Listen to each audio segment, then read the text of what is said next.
Assalamualaikum dan selamat kembali di channel MSN. Okay guys, ini motor TRK aku 251. TRK 251 yang dah berusia 2 tahun. 2 tahun lebih lah. So, setelah 2 tahun, setelah setahun tukar bateri. Kali ni setelah 2 tahun, tiba-tiba masa aku tengah bawa dekat atas highway, tiba-tiba dia off, padam semua. Dia bukannya mati enjin bukan, dia terus pop, padam. Meter tak ada, lampu, signal semua tak ada. Ibarat kita off kunci. So selepas aku bertanya dalam group TRK, so diorang suruh check wiring. Kemungkinan wiring putus. So kena tengok kat wiring kunci dengan wiring bawah tank lah. Dulu wiring bawah tank ni aku dah balut. Tapi mungkin ada, tak tahulah, dia putus belah mana pula kan. So kena check lah semua tu. So dia, power dia tak sampai, bila kita on kunci power tak sampai. Sebab ibarat ada satu wire yang dah putus lah.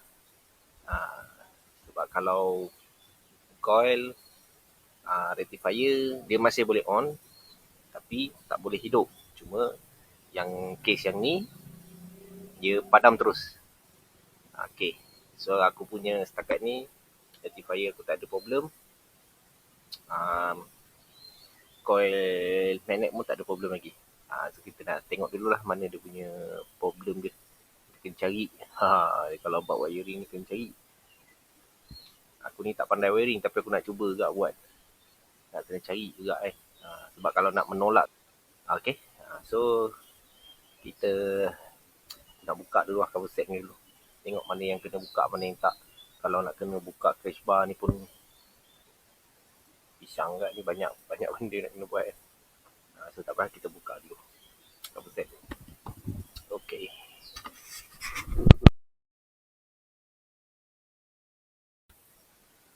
Okay guys. So hari tu aku dah check. Hari tu malam aku check, tak nampak kot sebab malam tak nampak putus. So hari ni aku check lagi sekali. Tahu nampak ke tak apa tahu. Tak nampak kot. So aku dah check, ada putus lah dekat ni, fuse ni, dekat power lock putus. So aku tengok dekat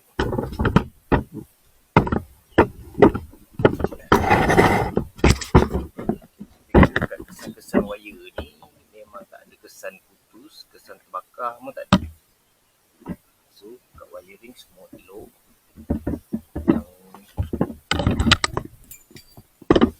Yang dekat sini, wire ni, wire keping ni pun tak ada. Kalau buka sepan dia, tak ada.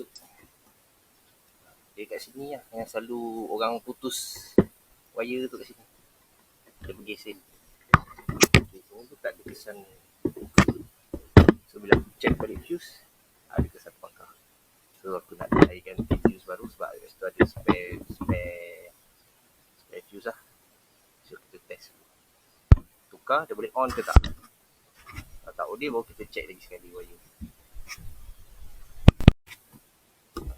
Okay, so saya dah tukar fuse baru. Okay, ni fuse apa lah. Ni ABS.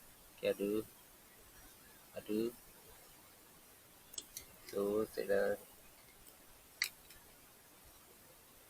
power, saya dah masukkan bateri tadi.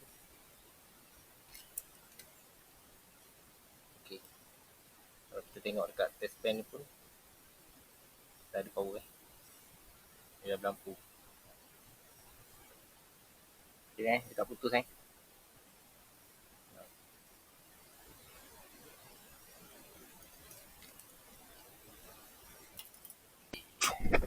fuse.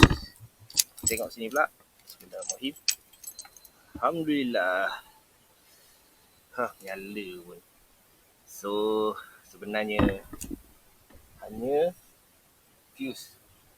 Malam tu mungkin sebab tak nampak fuse tu putus, So saya tak ganti.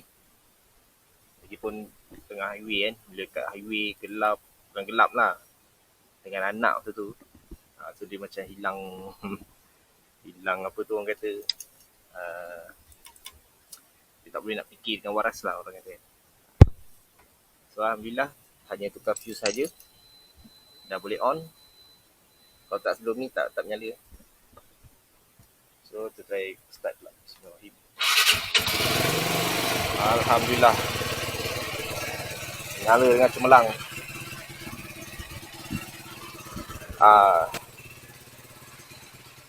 Siap. Patut tadi check fuse dulu lah. Tak perlu pun nak buka depan ni. Dah kena pasang balik. Okay. Tapi nak macam mana kan? Sebab sebelum ni check fuse tu tak nampak putus. Dia tak nampak putus tu. Hari ni check betul-betul baru nampak. Dia sikit je nampak. Halus dia nampak putus je. So kalau korang jadi macam aku ni, tiba-tiba dia padam, korang check fuse power dulu. Check fuse power. Korang check betul-betul. Senang cerita, kau ada fuse spare tu, kau tukar dia terus kan. Kalau tak menyala, baru korang check dekat wire-wire yang korang balut tu lah. Kalau wire-wire tu tak ada apa-apa, maknanya memang fuse lah tu. So Alhamdulillah, motor pun dah hidup. Bolehlah kita plan next ride. Okay. So sampai sini je vlog saya. Sebab motor pun dah settle. Nanti kita jumpa lain vlog. Okay. Assalamualaikum.